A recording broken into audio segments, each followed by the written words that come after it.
Hey y'all, welcome to Read the Bible in 30-ish days, day 10.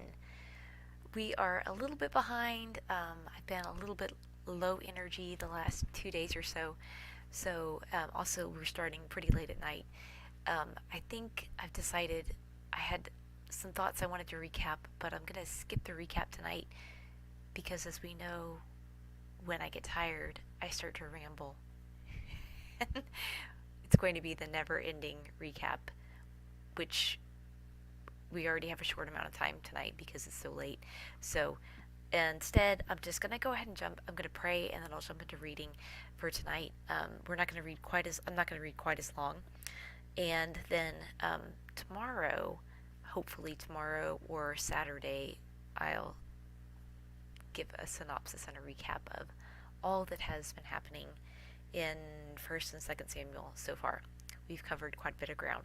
So I'm going to pray and then get started.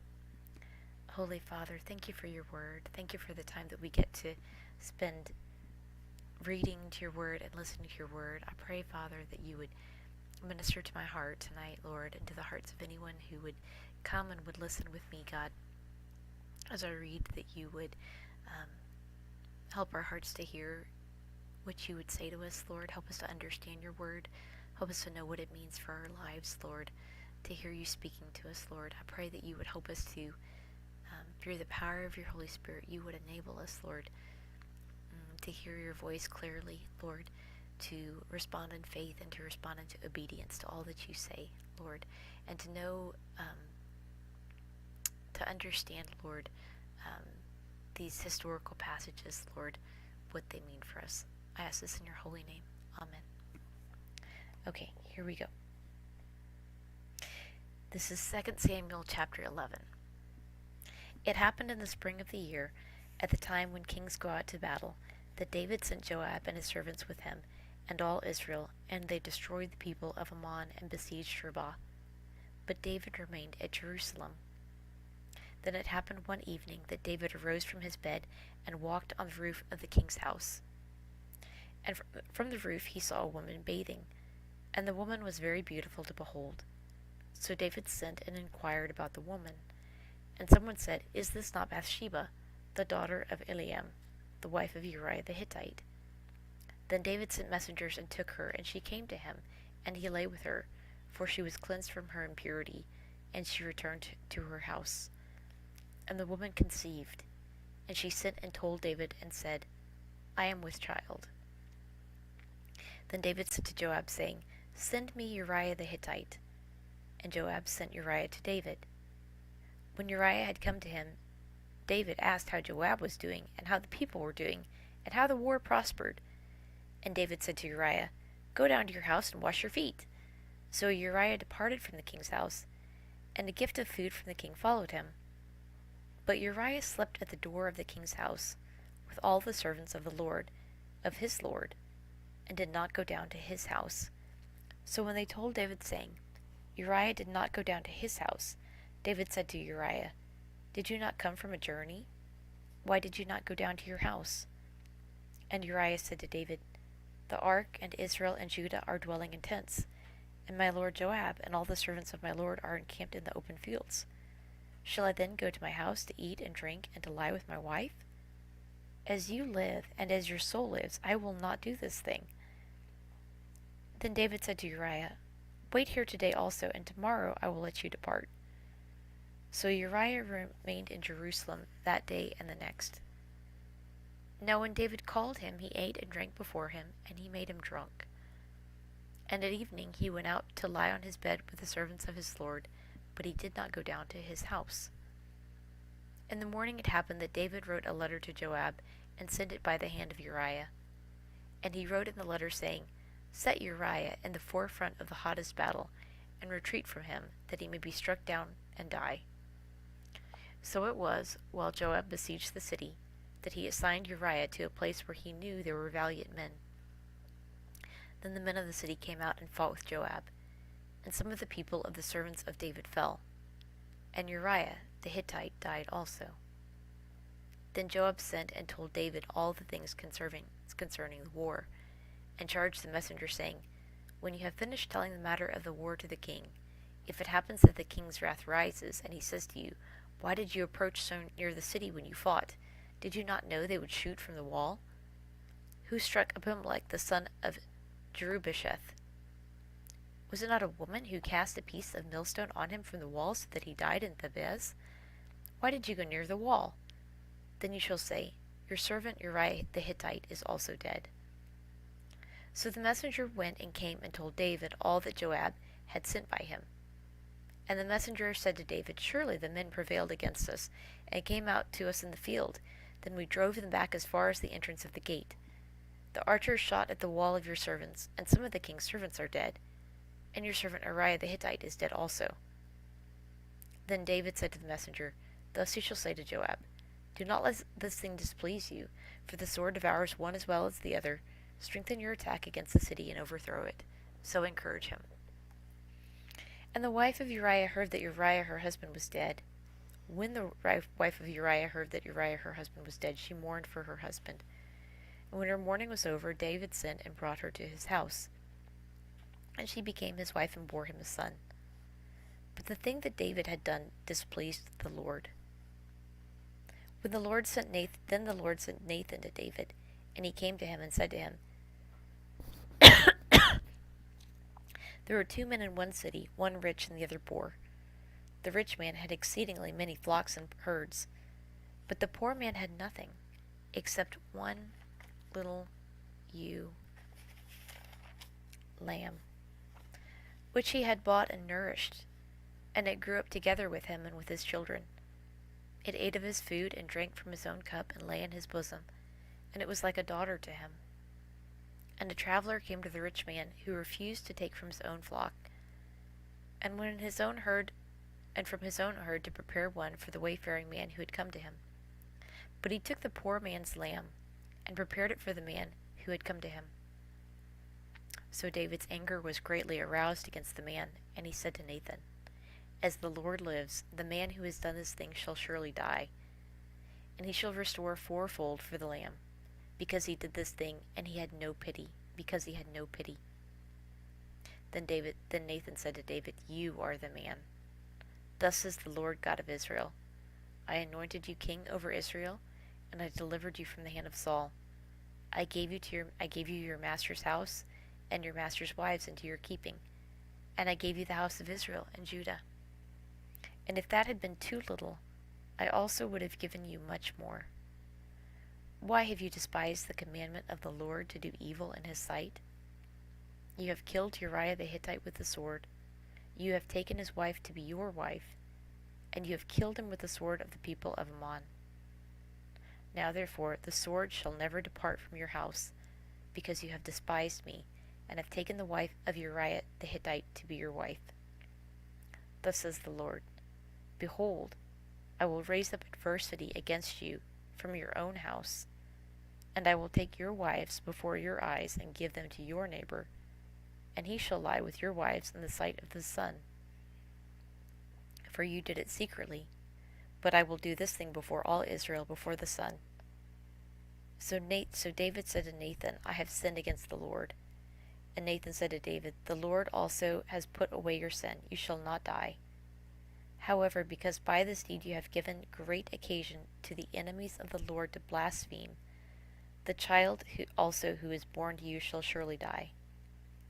Then Nathan departed to his house. And the Lord struck the child that Uriah's wife bore to David, and it became ill. David therefore pleaded with God for the child, and David fasted and went in and lay all night on the ground. So the elders of his house arose and went to him to raise him up from the ground. But he would not nor did not eat food with them. Then on the 7th day it came to pass that the child died, and the servants of David were afraid to tell him that the child was dead. For they said, Indeed, while the child was alive we spoke to him, and he would not heed our voice. How then can we tell him that the child is dead? He may do some harm. When David saw that his servants were whispering, David perceived that the child was dead. Therefore David said to his servants, Is the child dead? And they said, He is dead. So David arose from the ground, washed and anointed himself, changed his clothes, and he went into the house of the Lord and worshipped. Then he went to his own house, and when he requested, they set food before him, and he ate. Then his servants said to him, What is this that you have done? You have fasted and wept for the child while he was alive, but when the child died, you arose and ate food. And he said, While the child was alive, I fasted and wept. For I said, Who can tell whether the Lord will be gracious to me, that the child may live? But now he is dead. Why should I fast? Can I bring him back again? I shall go to him, but he shall not return to me. Then David comforted Bathsheba his wife, and went into her and lay with her. So she bore a son, and he called his name Solomon. Now the Lord loved him, and he sent word by the hand of Nathan the prophet. So he called his name Jedediah, because of the Lord. Now Joab fought against Rabbah of the people of Ammon, and took the royal city. And Joab sent messengers to David and said, I have fought against Rabbah, and I have taken the city's water supply. Now therefore gather the rest of the people together, and encamp against the city and take it, lest I take the city and it be called after my name. So David gathered all the people together and went to Rabbah, fought against it, and took it. Then he took their king's crown from his head. Its weight was a talent of gold with precious stones, and it was set on David's head. Also he brought out the spoil of the city in great abundance. And he brought out the people who were in it, and put them to work with saws and irons, iron picks and iron axles, and made them cross over to the brickworks. So he did to all the cities of the people of Ammon. Then David and all his people returned to Jerusalem. After this, Absalom the son of David had a lovely sister, whose name was Tamar. And Amnon the son of David loved her. Amnon was so distressed over his sister Tamar that he became sick, for she was a virgin, and it was improper for Amnon to do anything to her. But Amnon had a friend whose name was Jonadab, the son of Shemaiah, David's brother. Now Jonadab was a very crafty man, and he said to him, Why are you, the king's son, becoming thinner day after day? Will you not tell me? Amnon said to him, I love Tamar, my brother Absalom's sister. So Jonadab said to him, Lie down on your bed and pretend to be ill. And when your father comes to see you, say to him, Please let my sister Tamar come, give me food, and prepare the food in my sight, that I may see it and eat from her hand. Then Amnon lay down and pretended to be ill. And when the king came to see him, Amnon said to the king, Please let Tamar my sister come, and make a couple of cakes for me in my sight, that I may eat from her hand. And David sent Tamar home to Tamar, saying, Now go to your brother Amnon's house, and prepare food for him. So Tamar went to her brother Amnon's house, and he was lying down. Then she took flour and kneaded it, made cakes in his sight, and baked the cakes. And she took the pan and placed them out before him, but he refused to eat. Then Amnon said, Have everyone go out from me. And they all went out from him. Then Amnon said to Tamar, Bring the food into the bedroom, that I may eat from your hand. And Tamar took the cakes which she had made, and brought them to Amnon her brother in the bedroom. Now when she had brought them to him to eat, he took hold of her, and said to her, Come lie with me, my sister. But she answered him, No, my brother, do not force me, for no such thing should be done in Israel. Do not do this disgraceful thing. And I, where could I take my shame? And as for you, you would be like one of the fools in Israel. Now therefore, please speak to the king, for he will not withhold me from you. However, he would not heed her voice, and being stronger than she, he forced her and lay with her. Then Amnon hated her exceedingly, so that the hatred with which he hated her was greater than the love with which he had loved her. And Amnon said to her, Arise, be gone. And she said to him, No, indeed, this evil of sending me away is worse than the other that you did to me. But he would not listen to her. Then he called his servant who attended him, and said, Here, put this woman out away from me, and bolt the door behind her. Now she had on a robe of many colors, for the king's virgin daughters wore such apparel. And the servant put her out and bolted the door behind her. Then Tamar put ashes on her head, and tore her robe of many colors that was on her, and laid her hand on her head, and went away crying bitterly. And Absalom her brother said to her, Has Amnon your brother been with you? But now hold your peace, my sister. He is your brother. Do not take this thing to heart. So Tamar remained desolate in her brother Absalom's house. But when King David heard all of these things, he was very angry. And Absalom spoke to his brother Amnon neither good nor bad. For Absalom hated Amnon, because he had forced his sister Tamar. And it came to pass, after 2 full years, that Absalom had sheep shearers in Baal Hazor, which is near Ephraim. So Absalom invited all the king's sons. Then Absalom came to the king and said, Kindly note, your servant has sheep shearers. Please let the king and his servants go with your servant. But the king said to Absalom, No, my son, let us not all go now, lest we be a burden to you. Then he urged him, but he would not go, and he blessed him. Then Absalom said, If not, please let my brother Amnon go with us. And the king said to him, Why should he go with you? But Absalom urged him, so he let Amnon and all the other king's sons go with him. Now Absalom had commanded his servants, saying, Watch now, when Amnon's heart is merry with wine, and when I say to you, Strike Amnon, then kill him. Be not afraid. Have I not commanded you? Be courageous and valiant. So the servants of Absalom did to Amnon as Absalom had commanded. Then all the king's sons arose, and each one got on his mule and fled. And it came to pass, while they were on the way, that news came to David, saying, Absalom has killed all the king's sons, and not one of them is left. So the king arose and tore his garments, and lay on the ground, and all his servants stood by with their clothes torn. Then Jonadab, the son of Shimei, David's brother, answered and said, Let not my lord suppose they have killed all the young men, the king's sons, for only Amnon is dead. For by the command of Absalom this has been determined from the day that he forced his sister Tamar. Now therefore let not my lord the king take this thing to heart, to think that all the king's sons are dead, for only Amnon is dead.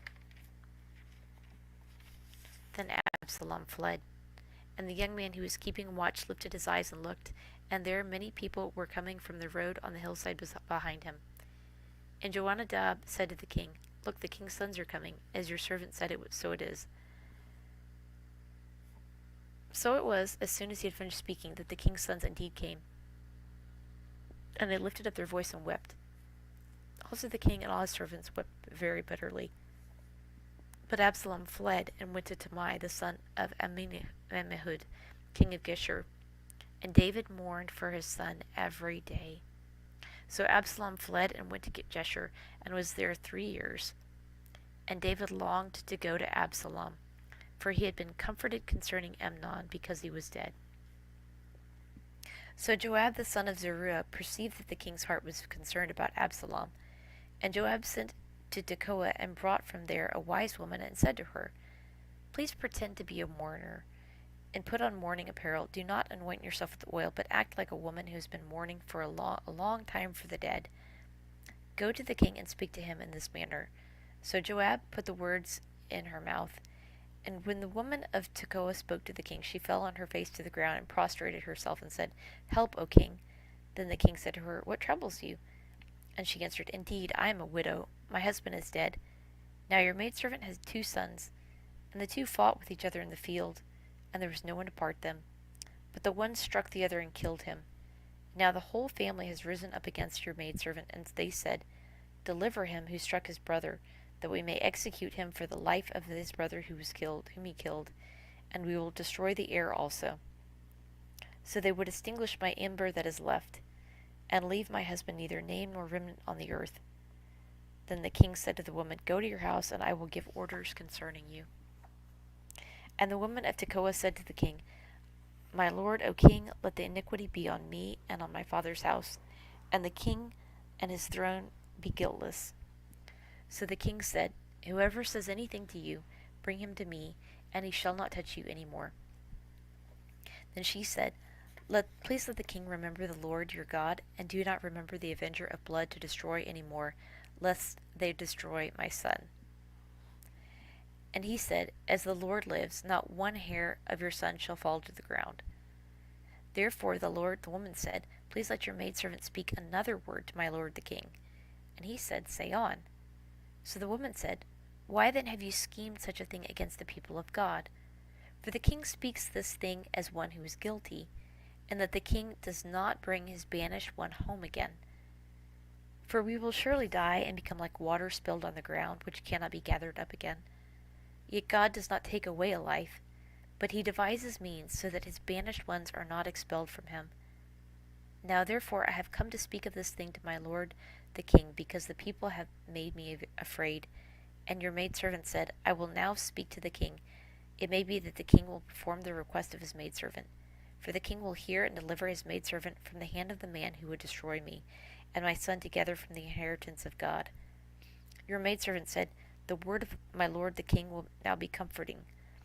For as the angel of the Lord, so is my lord the king in discerning good and evil. And may the Lord your God be with you.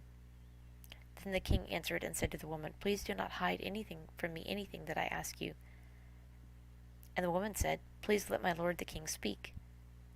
So the king said, Is the hand of Joab with you in all of this, and all this? And the woman answered and said, As you live, my lord the king, no one can turn to the right hand or to the left from anything that my lord the king has spoken.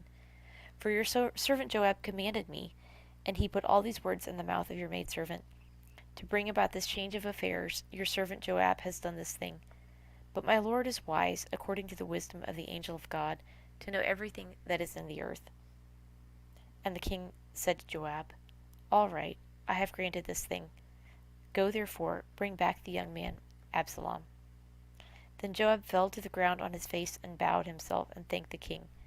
And Joab said, Today your servant knows that I have found favor in your sight, my lord, O king, in that the king has fulfilled the request of his servant. So Joab arose and went to Jeshurun and brought Absalom to Jerusalem. And the king said, Let him return to his own house, but do not let him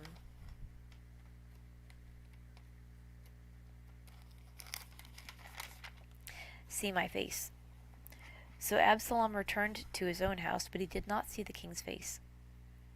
Now in all Israel there was no one who was praised as much as Absalom for his good looks. From the sole of his foot to the crown of his head there was no blemish in him. And when he cut the hair of his head at the end of every year, he cut it because it was heavy on him. When he cut it, he weighed the hair of his head at 200 shekels according to the king's standard. To Absalom were born 3 sons and 1 daughter, whose name was Tamar. She was a woman of beautiful appearance. And Absalom dwelt 2 full years in Jerusalem, but did not see the king's face. Therefore Absalom sent for Joab to send him to the king, but he would not come to him. And when he sent again the second time, he would not come. So he said to his servants, See, Joab's field is near mine, and he has barley there. Go and set it on fire. So Absalom's servants set the field on fire. Then Joab arose and came to Absalom's house, and said to him, Why have your servants set my field on fire?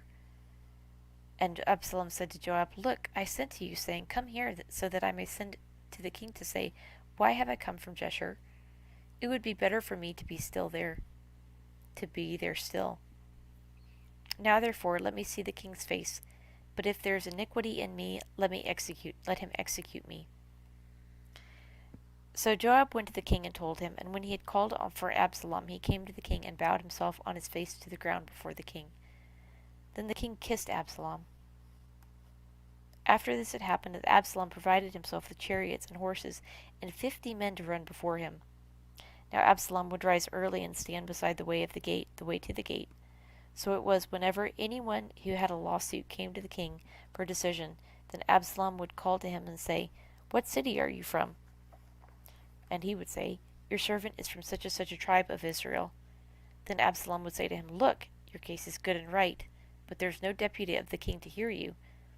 Moreover, Absalom would say, Oh, that I were made judge in the land, and everyone who has any suit or cause would come to me, then I would give him justice. And so it was, whenever anyone who came near to bow down to him, that he would put out his hand and take him and kiss him. In this manner Absalom acted toward all Israel when he came to the king for judgment.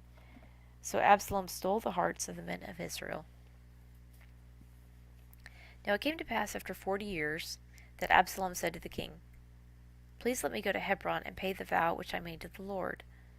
For your servant took a vow while I dwelt at Geshur in Syria, saying, If the Lord indeed brings me back to Jerusalem, then I will serve the Lord. And the king said to him, Go in peace. So he arose and went to Hebron. Then Absalom sent spies throughout all the tribes of Israel, saying, As soon as you hear the sound of the trumpet, then you shall say, Absalom reigns in Hebron. And with Absalom went 200 men invited from Jerusalem, and they went along innocently and did not know anything. Then Absalom sent for Ahithophel the Gileonite, David's counselor from his city from Gilo, while he offered sacrifices. And the conspiracy grew strong, for the people with Absalom continually increased in number. Now a messenger came to David, saying, The hearts of the men of Israel are with Absalom. So David said to his servants who were with him at Jerusalem, Arise and let us flee, or we shall not escape from Absalom. Make haste to depart, lest he overtake us suddenly and bring disaster upon us and strike the city with the edge of the sword. And the king's servants said to the king, We are your servants, ready to do whatever my lord the king commands. Then the king went out with all his household after him, but the king left 10 women concubines to keep the house. And the king went out with all the women after him, and stopped at the outskirts. Then all his servants passed before him, and all the Kitharites, and the Pelethites, and the Gittites. 600 men who had followed him from Gath passed before the king. Then the king said to Ittai the Gittite, Why are you also going with us? Return and remain with the king. For you are a foreigner, and also an exile from your own place. In fact, you came only yesterday. Should I make you wander up and down with us since today? Today, since I go I know not where? Return and take your brethren back. Mercy and truth be with you. But Ittai answered the king and said, As the Lord lives, and as my lord the king lives, surely in whatever place my lord the king shall be, whether in death or life, even there also your servant shall be. So David said to Ittai, Go and cross over. Then Ittai the Gittite, and all his men and all his little ones who were with him, crossed over. And all the country wept with a loud voice, and all the people crossed over. The king himself crossed over the brook Kidron, and all the people crossed over toward the way of the wilderness. There was Zadok also, and all the Levites with him, bearing the ark of the covenant of God. And they set down the ark of God, and Abiathar went up until all the people had finished crossing over from the city. Then the king said to Zadok, Carry the ark of God back into the city. If I find favor in the eyes of the Lord, he will bring me back, and show both me it and his dwelling place. But if he says thus, I have no delight in you, here I am. Let him do to me as seems good to him. And the king also said to Zadok the priest, Are you not a seer? Return to the city in peace, and your 2 sons with you, Ahimaaz your son, and Jonathan the son of Abiathar. See, I will wait in the plains of the wilderness until the word comes from you to inform me. Therefore Zadok and Abiathar carried the ark of God back to Jerusalem, and they remained there. So David went up by the ascent of the Mount of Olives, and he wept as he went up, and he had his head covered and went barefoot. And all the people who were with him covered their heads and went up, weeping as they went up. Then someone told David, saying, Ahithophel is among the conspirators with Absalom. And David said, O Lord, I pray, turn the counsel of Ahithophel into foolishness. Now it happened when David had come to the top of the mountain where he worshipped God, there was Hushai the Archite coming to meet him with his robe torn and dust on his head. David said to him, If you go on with me, then you will become a burden to me. But if you return to the city and say to Absalom, I will be your servant, O king, as I was your father's servant previously, so now I will also be your servant, then you may defeat the counsel of Ahithophel for me. And do you not have Zadok and Abiathar the priest with you there? Therefore it will be that whatever you hear from the king's house you shall tell to Zadok and Abiathar the priests.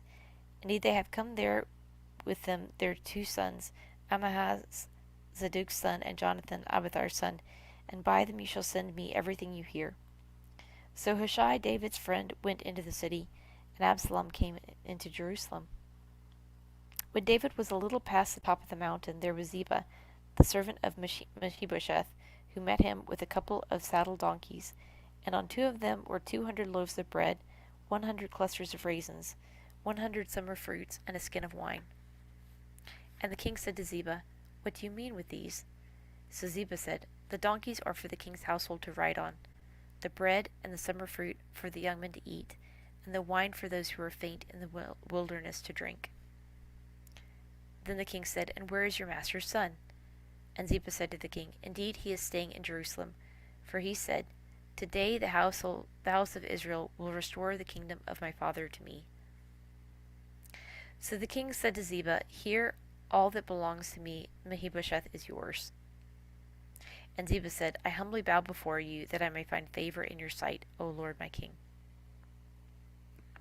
Now when King David came to Bahurim, there was a man from the family of the house of Saul, whose name was Shimei, the son of Gera, coming from there.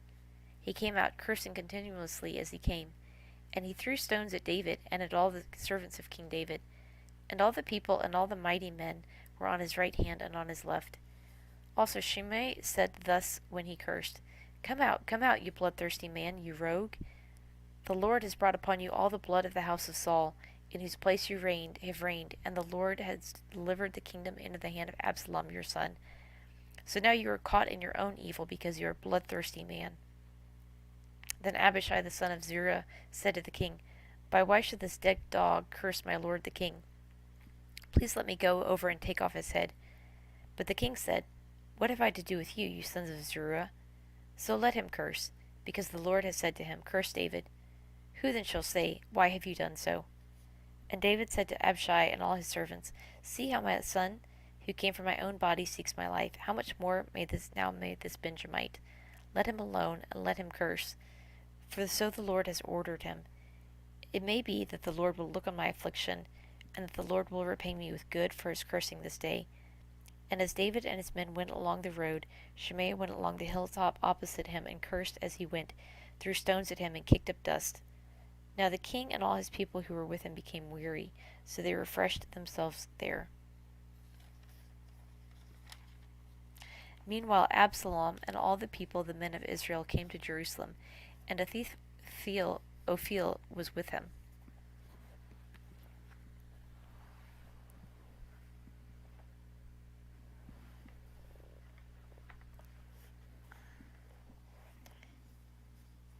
And so it was, when Hushai the Archite, David's friend, came to Absalom, that Hushai said to Absalom, Long live the king! Long live the king! So Absalom said to Hushai, Is this your loyalty to your friend? Why did you not go with your friend? And Hushai said to Absalom, No, but whom the Lord and this people and all the men of Israel choose, his I will be, and with him I will remain. Furthermore, whom shall I serve? Whom should I serve? Should I not serve in the presence of his son?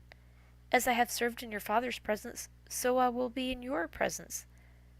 Then Absalom said to Ahithophel, Give advice as to what we should do.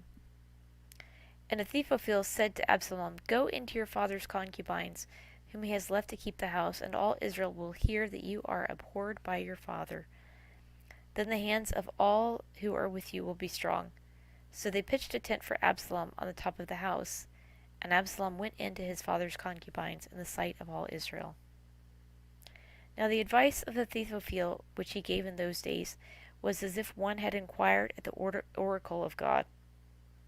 So it was with all the advice of Ahithophel, both with David and with Absalom. Moreover, Ahithophel said to Absalom, Now let me choose 12,000 men, and I will arise and pursue David tonight. I will come upon him while he is weary and weak, and make him afraid. And all the people who are with him will flee, and I will strike only the king.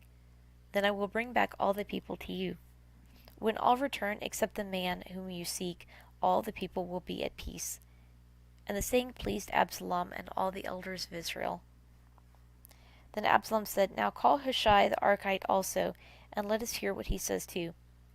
And when Hushai came to Absalom, Absalom spoke to him, saying, Ahithophel has spoken in this manner. Shall we do as he says? If not, speak up. So Hushai said to Absalom, The advice that Ahithophel has given is not good at this time. For, says Hushai, you know your father and his men, that they are mighty men, and they are enraged in their minds, like a bear robbed of her cubs in the field. And your father is a man of war, who will not camp with the people.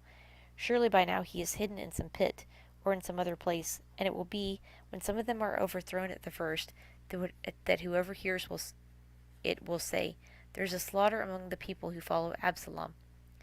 And even he who is valiant, whose heart is like the heart of a lion, will melt completely. For all Israel knows that your father is a mighty man, and those who are with him are valiant men. Therefore advise all Israel be fully gathered to you from Dan to Beersheba, like the sand that is by the sea for multitude, and that you go to battle in person. So we will come upon him in some place where he may be found, and we will fall upon him as the dew falls on the ground. And of him and all the men who are with him there shall not be so much left as one. Moreover, if he is withdrawn into a city, then all Israel shall bring ropes to that city, and we will pull it into the river until there is not one small stone found there. So Absalom and all the men of Israel said, The advice of Hushai the Archite is better than the advice of Ahithophel. For the Lord had purposed to defeat the good advice of Ahithophel to the intent that the Lord might also bring disaster on Absalom. Then Hushai the son of Zadok and Abiathar the priest Then Hushai said to Zadok and Abiathar the priest, Thus and so Ahithophel advised Absalom and the elders of Israel, and thus and so I have advised. Now therefore send quickly and tell David, saying, Do not spend this night in the plains of the wilderness, but speedily cross over, lest the king and all the people who are with him be swallowed up. Now Jonathan and Ahimaaz stayed in En-Rogel, for they dared not be seen coming into the city. So a female servant would come and tell them, and they would go and tell King David. Nevertheless the lad saw them and told Absalom. But both of them went away quickly and came to a man's house in Bahurim, who had a well in his court, and they went down into it. Then the woman took and spread a covering on the well over the well's mouth, and spread ground grain on it, and the thing was not known. And when Absalom's servants came to the woman at the house, they said, Where are Ahimaaz and Jonathan? So the woman said to them, They have gone over the water brook. And when they had searched and they could not find them, they returned to Jerusalem. Now it came to pass, after they had departed, that they came out of the well, and went and told King David, and said to David, Arise, and cross over the water quickly, for thus has Ahithophel advised against you. So David and all the people who were with him arose and crossed over the Jordan. By morning light not one of them was left who had not gone over the Jordan. Now when Ahithophel saw that his advice was not followed, he saddled a donkey and arose and went home to his house, to his city. Then he put his household in order and hanged himself and died. And he was buried in his father's tomb. Then David went to Mahanaim, and Absalom crossed over the Jordan, he and all his men of Israel with him. And Absalom made Amasa captain of the army instead of Joab. Then Amasa was the son of a man whose name was Jethro, an Israelite, who had gone into Abigail the daughter of Nahash, the sister of Zeruiah, Joab's mother. So Israel and Absalom encamped in the land of Gilead. Now it happened, when David had come to Mahanaim, that Shobi the son of Nahash, in Rabbah of the people of Ammon, Mahir the son of Ammiel from Lodabar, and Barzillai the Gileadite from Rogelim, brought beds and basins, earthen vessels and wheat, barley and flour, parched grains and beans, lentils and parched seeds, honey and curds, sheep and cheese of the herd, for David and the people who were with him to eat. For they said, The people are hungry and weary and thirsty in the wilderness. And David numbered the people who were with him, and set captains of thousands and captains of hundreds over them. Then David sent out 1/3 of the people under the hand of Joab, 1/3 under the hand of Abishai, the son of Zeruiah, Joab's brother, and 1/3 under the hand of Ittai the Gittite. And the king said to the people, I also will surely go out with you myself. But the people answered, You shall not go out, for if we flee away, they will not care about us, nor if half of us die, they will not care about us. They will care about us. But you are worth 10,000 over us, for you are now more help to us in the city. Then the king said to them, Whatever seems best to you, I will do. So the king stood beside the gate, and all the people went out by hundreds and by thousands. Now the king had commanded Joab, Abishai, and Ittai, saying, Deal gently for my sake with the young man Absalom. And all the people heard when the king gave the captain's orders concerning Absalom. So the people went into the field of battle against Israel, and the battle was in the woods of Ephraim. The people of Israel were overthrown there before the servants of David, and a great slaughter of 20,000 took place there that day. For the battle was there for the battle there was scattered over the face of the whole countryside, and the woods devoured more people that day than the sword devoured. Then Absalom met the servants of David. Absalom rode on a mule. The mule went under the thick boughs of a great terebinth tree, and his head caught there in the terebinth. His head caught in the terebinth, so he was left hanging between heaven and earth. And the mule which was under him went on. Now a certain man saw it and told Joab and said, I just saw Absalom hanging in a terebinth tree. And Joab said to the man who told him, You just saw him, and why did you not strike him there to the ground? I would have given you 10 shekels of silver and a belt. But the man said to Joab, Though I were to receive 1,000 shekels of silver in my hand, I would not raise my hand against the king's son. For in our hearing the king commanded you and Abishai and Ittai, saying, Beware lest anyone touch the young man Absalom. Otherwise I would have dealt falsely against my own life. For there is nothing hidden from the king, and you yourself would have set yourself against me. Then Joab said, I cannot linger with you. And he took 3 spears in his hand and thrust them through Absalom's heart, while he was still alive in the midst of the terebinth tree. And 10 young men who bore Joab's armor surrounded Absalom and struck him and killed him. So Joab blew the trumpet, and the people returned from pursuing Israel. For Joab held back the people. And they took Absalom and cast him into a large pit in the woods and laid a very large heap of stones over him. Then all Israel fled, everyone to his tent. Now Absalom in his lifetime had taken up and set up a pillar for himself, which is in the king's valley. For he said, I have no son to keep my name in remembrance. He called the pillar after his own name, and to this day it is called Absalom's monument.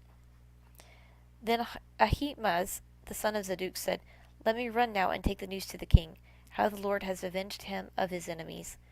And Joab said to him, You shall not take the news this day, for you shall take the news another day, but today you shall take no news, because the king's son is dead. Then Joab said to the Cushite, Go tell the king what you have seen. So the Cushite bowed himself to Joab and ran.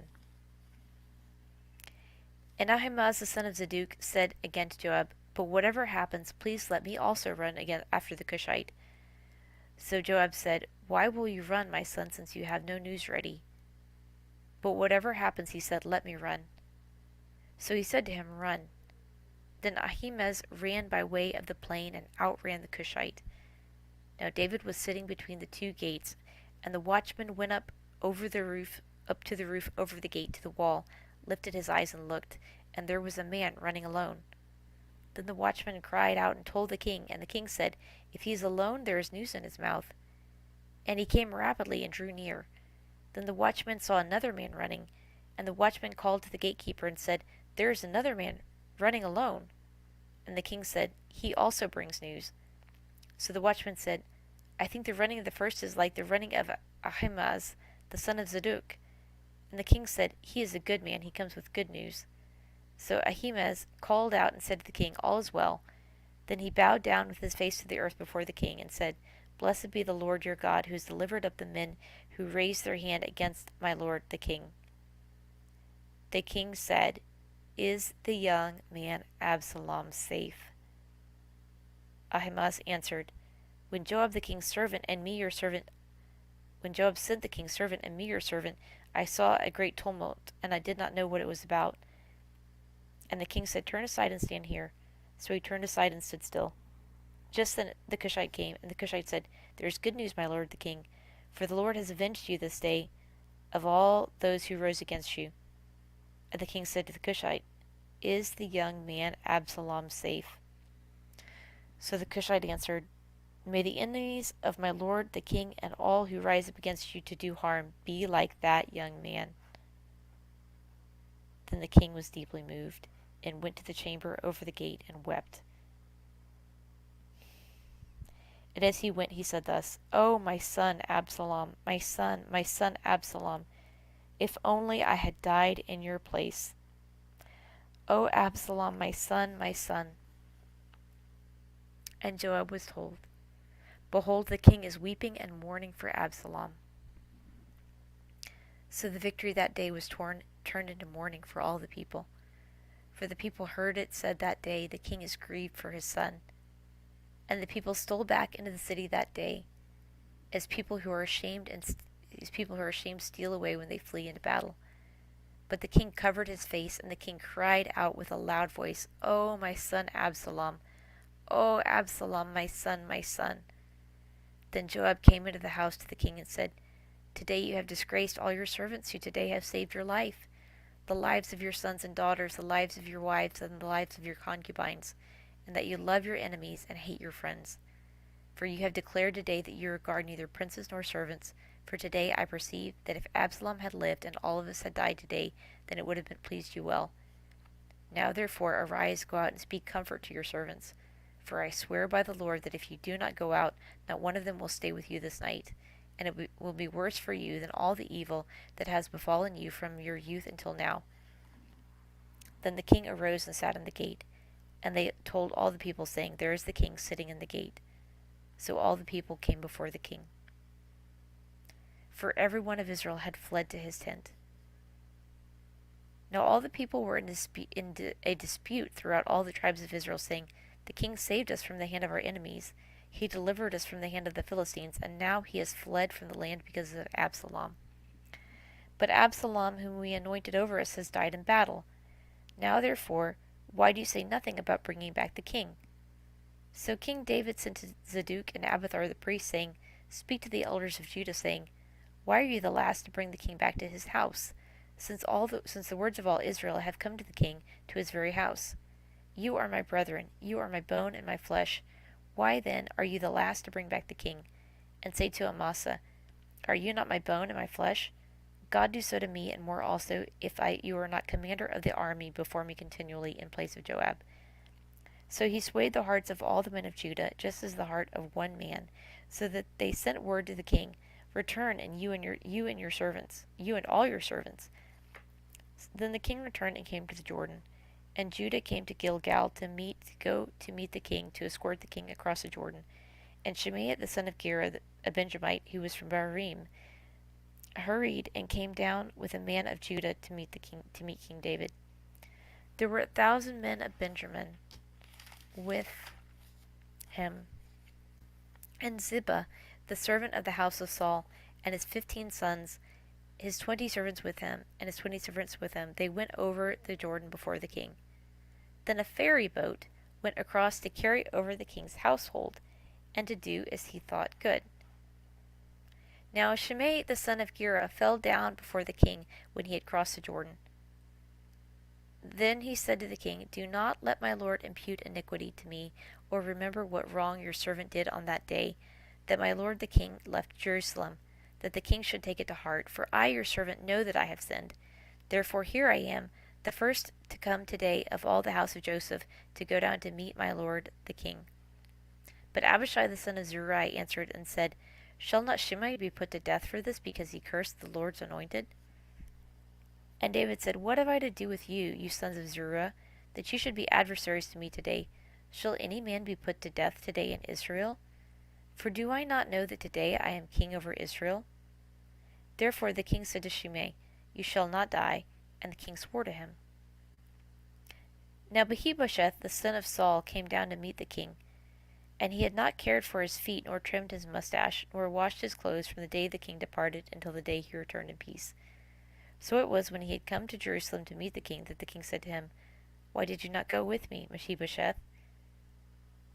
And he answered, "My lord, O king, that my servant deceived me, for your servant said, I will saddle a donkey for myself, that I may ride on it and go to the king, because your servant is lame. And he has slandered your servant to the Lord my king. But my lord the king is like an angel of God. Therefore do whatever is good in your eyes. Do what is good in your eyes. For all my father's house were but dead men before my lord the king. Yet you set your servant among those who eat at your own table. Therefore what right have I to cry out any more to the king?" So the king said to him, "Why do you speak any more of your matters? I have said, You and Ziba divide the land." And then Mephibosheth said to the king, "Rather let him take it all, inasmuch as my lord the king has come back in peace to his own house." And Barzillai the Gileadite came down from Regolim, and went across the Jordan to the king, to escort him across the Jordan. Now Barzillai was a very aged man, 80 years old. And he had provided the king with supplies while he stayed at Mahanaim, Mahanaim, for he was a very rich man. And the king said to Barzillai, "Come across with me, and I will provide for you while you are with me at Jerusalem." But Barzillai said to the king, "How long have I to live, that I should go up with the king to Jerusalem? I am today 80 years old. Can I discern between the good and the bad, the good and bad? Can your servant taste what I eat or drink? Can I hear any longer the voice of singing men and singing women? Why then should your servant be a further burden to my lord the king? Your servant will go a little way across the Jordan with the king, and why should the king repay me with such a reward? Please let your servant turn back again, that I may die in my own city near the grave of my father and mother. But here is your servant Himham. Let him cross over with my lord the king, and do for him what seems good to you." And the king answered, "Himham shall cross over with me, and I will do for him what seems good to you. Now whatever you request of me, I will do for him. I will do for you."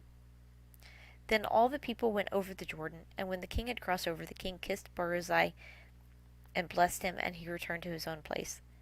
Now the king went on to Gilgal, and Himham went on with him. And all the people of Judah escorted the king, and also half the people of Israel. Just then all the men of Israel came to the king, and said to the king, "Why have our brethren the men of Judah stolen you away, and brought the king, his household, and all David's men with him across the Jordan?" So all the men of Judah answered the men of Israel, "Because the king is a close relative of ours. Why then are you angry over this matter? Have we ever eaten at the king's expense, or has he given us any gift?" And the men of Israel answered the men of Judah, and said, "We have 10 shares in the king, therefore we also have more right to David than you. Why then do you despise us? Were we not the first to advise bringing back our king?" Yet the words of the men of Judah were fiercer than the words of the men of Israel. And then there happened to be there a rebel, whose name was Sheba, the son of Beri, a Benjamite. And he blew a trumpet and said, "We have no share in David, nor do we have an inheritance in the son of Jesse. Every man to his own tents, Israel." So every man of Israel deserted David and followed Sheba the son of Beri. But the men of Judah, from the Jordan as far as Jerusalem, remained loyal to their king. Now David came to his house at Jerusalem, and the king took the 10 women, his concubines, whom he had left to keep the house, and put them in seclusion, and supported them, but he did not go into them. So they were shut up to the day of their death, living in widowhood. And the king said to Amasa, "Assemble the men of Judah for me within 3 days, and be present here yourself." So Amasa went to assemble the men of Judah, but he delayed longer than the set time which David had appointed him. And David said to Abishai, "Now Sheba the son of Berechi will do us more harm than Absalom. Take your Lord's servants and pursue him, lest he find for himself fortified cities and escape us." So Joab's men with the Herethites, the Pelethites, and all the mighty men went out after him. And they went out from Jerusalem to pursue Sheba the son of Beri. When they were at the large stone which is in Gibeon, Amasa came before them. Now Joab was dressed in battle armor. On it was a belt with a sword fastened in its sheath at its hips, and as he was going forward, it fell out. Then Joab said to Amasa, "Are you in health, my brother?" And Joab took Amasa by the beard with his right hand to kiss him.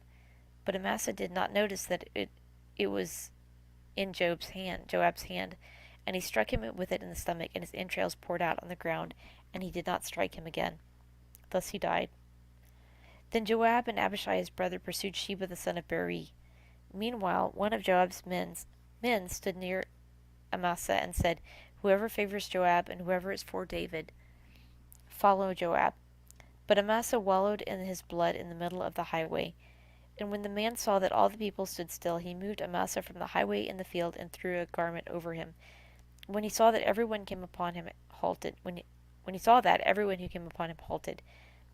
When he was removed from the highway, all the people went on after Joab to pursue Sheba the son of Beri. And he went through all the tribes of Israel to Abel and Beth Maha and all the Berites. So they gathered together and also went after Sheba. Then they also came and besieged him in Abel of Beth-maachah, and they cast up a siege mount against the city, and it stood by the rampart. And all the people who were with Joab battered the wall to throw it down. Then a wise woman cried out from the city, Here, here, please say to Joab, Come near by that I may speak to you. And when he had come near to him, the woman said, Are you Joab? And he answered, I am. Then she said to him, Hear the words of your maidservant. And he answered, I am listening. So she spoke, saying, They used to talk in former times, saying, They shall surely seek guidance at Abel. So they would end disputes. I am among the peaceable and faithful in Israel. You seek to destroy a city and mother in Israel. Why would you swallow up the inheritance of the Lord? And Joab answered and said, far be it from me that I should swallow up and destroy. That is not so. But a man from the mountains of Ephraim, Sheba, the son of Beri by name, has raised his hand against the king, against David. Deliver him only, and I will depart from the city. So the woman said to Joab, Watch, his head will be thrown to you over the wall. Then the woman in her wisdom went to all the people, and they cut off the head of Sheba, the son of Beri, and threw it out to Joab. Then he blew a trumpet, and they withdrew from the city, every man to his tent. So Joab returned to the king at Jerusalem. And Joab was over all the army of Israel. Benaiah the son of Jehoiada was over the Kerethites, and Pethielites. Joram was in charge of the revenue. Jehoshaphat the son of Eliad was recorder. Sheva was scribe. Zadok and Abiathar were the priests. Ira, the Jarite, was the chief minister under David. Now there was a famine in the lands in the days of David for 3 years, year after year. And David inquired of the Lord. And the Lord answered, It is because of Saul and his bloodthirsty house, because he killed the Gibeonites. So the king called the Gibeonites and spoke to them. Now the Gibeonites were not of the children of Israel, but of the remnant of the Amorites. The children of the Lord had sworn protection to them, but Saul had sought to kill them in his zeal for the children of Israel and Judah. Therefore David said to the Gibeonites, What shall I do for you? And with what shall I make atonement that you may bless the inheritance of the Lord? And the Gibeonites said to him, We will have no silver or gold from Saul or from his house, nor shall you kill any man in Israel for us. So he said, Whatever you say I will do for you. Then they answered the king, As for the man who consumed us and plotted against us, that we should be destroyed from remaining in any of the territories of Israel, let 7 men of his descendants be delivered to us, and we will hang them before the Lord in Gibeah of Saul, whom the Lord chose.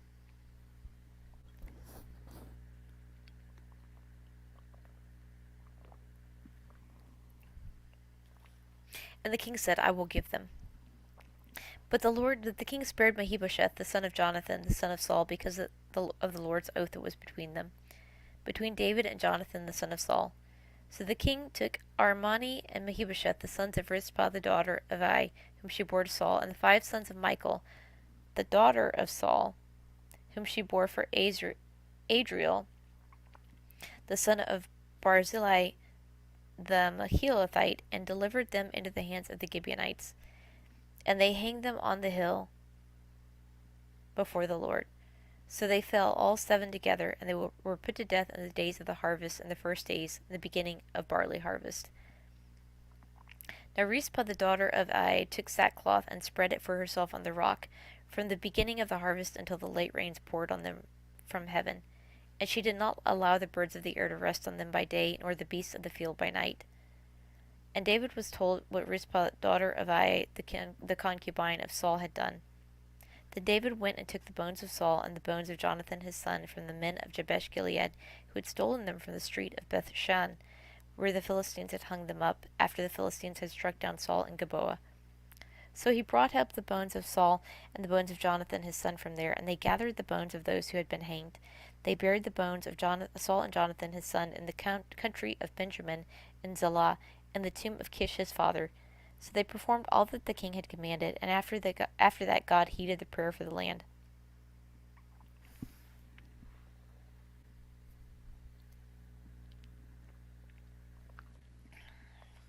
When the Philistines were at war with Israel, David and his servants went with him went down and fought against the Philistines, and David grew faint.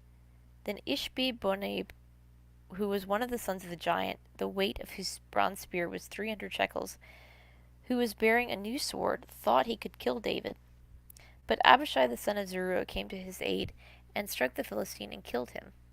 Then the men of David swore to him, saying, You shall go out no more with us to battle, lest you quench the lamp of Israel.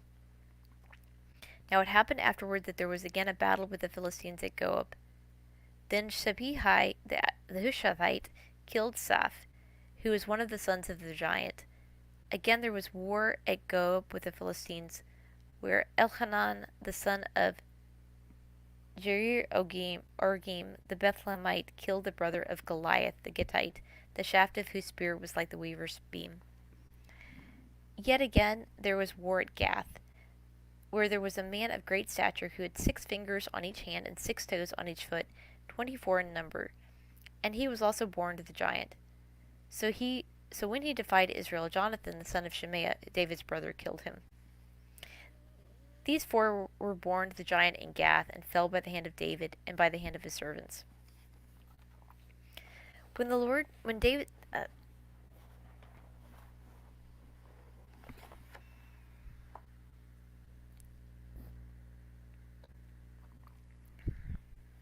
Then David spoke to the Lord the words of the song, on the day when the Lord delivered him from the hand of all his enemies, and from the hand of Saul. And he said, The Lord is my rock and my fortress and my deliverer, the God of my strength in whom I will trust, my shield and the horn of my salvation, my stronghold and my refuge, my Savior, you save me from violence. My Savior, you saved me from violence. I will call upon the Lord, who is worthy to be praised. So shall I be saved from my enemies. When the waves of death surrounded me, the floods of ungodliness made me afraid. The sorrows of Sheol surrounded me. The snares of death confronted me. In my distress I called upon the Lord and cried out to my God. He heard my voice from his temple, and my cry entered his ears. Then the earth shook and trembled, the foundations of the earth quaked and were shaken, because he was angry. Smoke went up from his nostrils, and devouring fire from his mouth. Coals were kindled by it. He bowed the heavens also, and came down, with darkness under his feet. He rode upon a cherub and flew, and he was seen upon the wings of the wind. He made darkness canopies around him, dark waters and thick clouds of the skies from the brightness before him. Coals of fire were kindled. The Lord thundered from heaven, and the Most High uttered his voice. He sent out arrows and scattered them, lightning bolts, and he vanquished them. Then the channels of the sea were seen, and the foundations of the world were uncovered. The foundations of the world were uncovered at the rebuke of the Lord, at the blast of the breath of his nostrils. He sent from above, he took me, he drew me out of many waters. He delivered me from my strong enemy, from those who hated me, for they were too strong for me. They confronted me in the day of my calamity, but the Lord was my support. He also brought me into a broad place. He delivered me because he delighted in me. The Lord rewarded me according to my righteousness, according to the cleanness of my hands. He has recompensed me.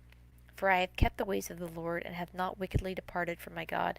For all his judgments were before me, and as for his statutes I did not depart from them. I was also blameless before him, and I kept myself from my iniquity.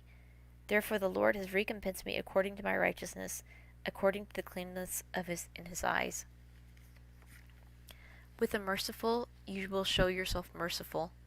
With a blameless man you will show yourself blameless. With the pure you will show yourself pure. And with the devious you will show yourself shrewd. You will save the humble people, but your eyes are on the haughty, that you may bring them down. For you are my lamp, O Lord. The Lord shall enlighten my darkness. For by you I can run against a troop, and by my God I can leap over a wall. As for God, his way is perfect. The word of the Lord is proven. He is a shield to all who trust in him. For who is God except the Lord? And who is a rock except our God? God is my strength and power. He makes my way perfect. He makes my feet like the feet of deer, and sets me on my high places. He teaches my hands to make war, so that my hands can bend a bow of bronze. You have also given me the shield of your salvation. Your gentleness has made me great. You enlarged my path under me, so my feet did not slip. I have pursued my enemies and destroyed them. Neither did I turn back again till they were destroyed. I have destroyed them and wounded them, so that they could not arise. They have fallen under my feet, for you have armed me with strength for the battle. You have subdued under me those who rose against me. You have also given me the necks of my enemies, so that I destroyed those who hated me. They looked, but there was none to save, even to the Lord, but he did not answer them. Then I beat them as fine as the dust of the earth. I trod them like dirt in the streets, and I spread them out. You have also delivered me from the strivings of my people. You have kept me as the head of the nations. A people I have not known shall serve me. The foreigners submit to me. As soon as they hear, they obey me. The foreigners fade away and come frightened from their hideouts. The Lord lives. Blessed be my rock. Let God be exalted, the rock of my salvation. It is God who avenges me and subdues the people under me. He delivers me from my enemies. You also lift me above those who rise against me. You have delivered me from the violent man. Therefore I will give thanks to you, O Lord, among the Gentiles, and sing praises to your name. He is the tower of salvation to his king, and shows mercy to his anointed, to David and his descendants forevermore. Now these are the last words of David. Thus says David the son of Jesse, thus is the man raised up on high, the anointed of the God of Jacob, and the sweet psalmist of Israel. The Spirit of the Lord spoke by me, and his word was on my tongue. The God of Israel said, the Rock of Israel spoke to me. He who rules over men must be just, ruling in the fear of God, and he shall be like the light of the morning when the sun rises, a morning without clouds, like the tender grass springing out of the earth, by clear shining after rain. Although my house is not so with God, yet he has made with me an everlasting covenant, ordered in all things and secure, for this is all my salvation and all my desire. Will he not make it increase? But the sons of rebellion shall all be as thorns thrust away, because they cannot be taken with hands. But the man who touches them must be armed with iron and the shaft of a spear, and they shall be utterly burned with fire in their place. These are the names of the mighty men who David had: Josheb, Basebeth the Tachmonite, a chief among the captains. He was called Adino the Eastnite, because he had killed 800 men at one time. And after him was Eleazar the son of Dodo, the Ahohite, one of the 3 mighty men with David, when they defied the Philistines who were gathered together for battle, and the men of Israel had retreated. He arose and attacked the Philistines until his hand was weary, and his hand stuck to the sword. The Lord brought about a great victory that day, and the people returned after him only to plunder. And after him was Shema, the son of Agi, the Hararite. The Philistines had gathered together into a troop, where there was a piece of ground full of lentils. So the people fled from the Philistines, but he stationed himself in the midst of the field, defended it, and killed the Philistines. So the Lord brought about a great victory. Then 3 of the 30 chief men went down at harvest and came to David at the cave of Adullam, and a troop of Philistines encamped in the valley of Rephaim. David was then in the stronghold, and the garrison of the Philistines was then in Bethlehem. And David said with longing, "Oh, that someone would give me a drink of water from the well of Bethlehem, which is by the gate." So the 3 mighty men broke through the camp of the Philistines, drew water from the well of Bethlehem that was by the gate, and took it and brought it to David. Nevertheless he would not drink it, but poured it out to the Lord. And he said, "Far be it from me, Lord, that I should do this. Is this not the blood of the men who went in jeopardy of their lives?" Therefore he would not drink it. These things were done by the 3 mighty men. Now Abishai, the brother of Joab, the son of Zeruiah, was chief of another 3. He lifted a spear against 300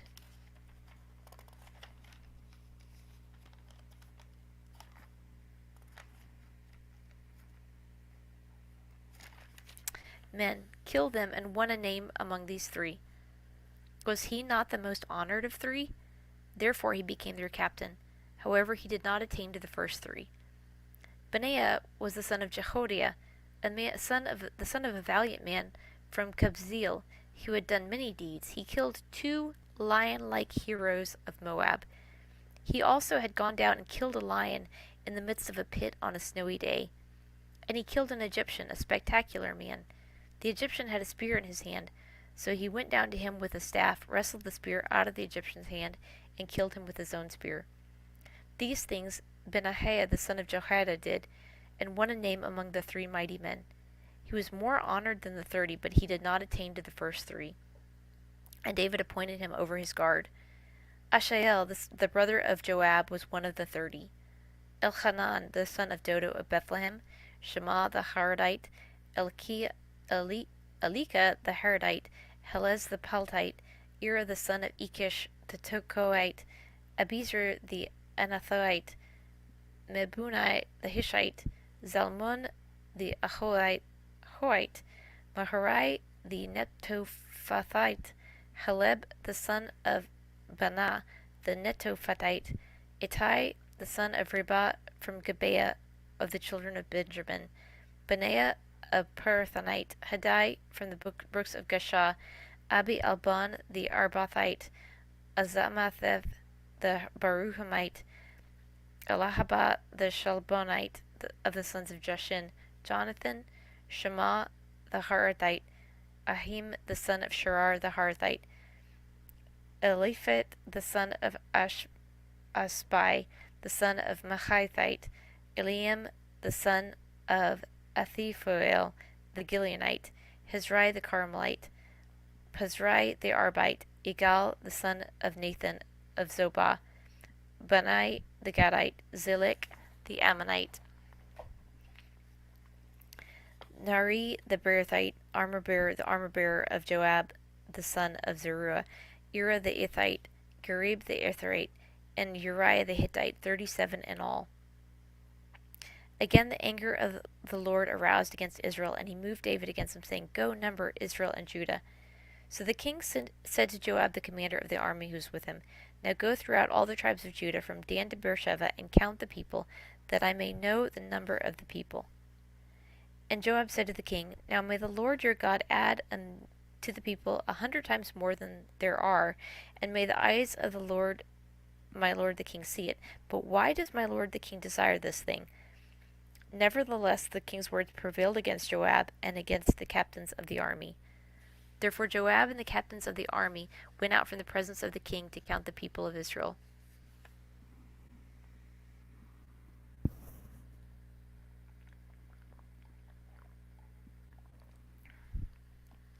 And they crossed over the Jordan and camped at Aroer, on the right side of the town, which is in the midst of the ravine of Gad, and toward Jazer. Then they came to Gilead, and to the land of Tatim Hodshi. They came to Dan Jian, and around to Sidon, and they came to the stronghold of Tyre, and to all the cities of the Hivites and the Canaanites. Then they went out to south Judah as far as Beersheba. So when they had gone throughout all the land, they came to Jerusalem at the end of 9 months and 20 days.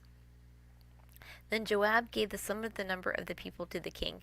And there were in Israel 800,000 valiant men who drew the sword, and the men of Judah were 500,000 men. And David's heart condemned him after he had numbered the people. So David said to the Lord, I have sinned greatly in what I have done. But now I pray, O Lord, take away the iniquity of your servant, for I have done very foolishly. Now when David arose in the morning, the word of the Lord came to the prophet Gad, David's seer, saying, Go and tell David, Thus says the Lord, I offer you 3 things. Choose one of them for yourself, that I may do it to you. So Gad came to David and told him, and he said to him, Shall 7 years of famine come upon you and your land? Or shall you flee 3 months before your enemy while they pursue you? Or shall there be 3 days' plague in your land? Now consider and see what answer I should take back to him who sent me. And David said to Gad, I am in great distress. Please let us fall into the hand of the Lord, for his mercies are great, but do not let me fall into the hand of man. So the Lord sent a plague upon Israel from morning until the appointed time. From Dan to Beersheba 70,000 men of the people died.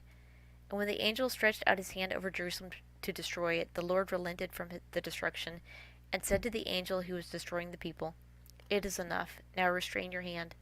And the angel of the Lord, who was by the threshing floor of Araunah the Jebusite.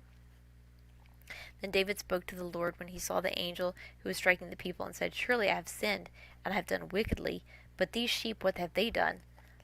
Let your hand, I pray, be against me and against my father's house.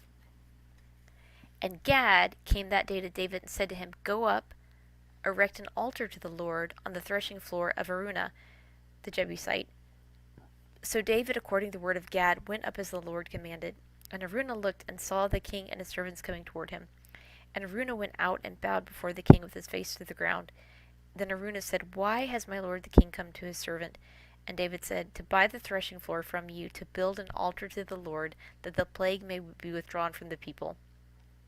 Now Araunah said to David, Let my lord the king take up and offer whatever seems good to him. Look, here are oxen for burning sacrifice, and threshing implements, and the yokes of the oxen for the wood. All these, O king, Araunah has given to the king. O king, Araunah has given to the king. And Araunah said to the king, May the Lord your God accept you. Then the king said to Araunah, No, but I will surely buy it from you for a price.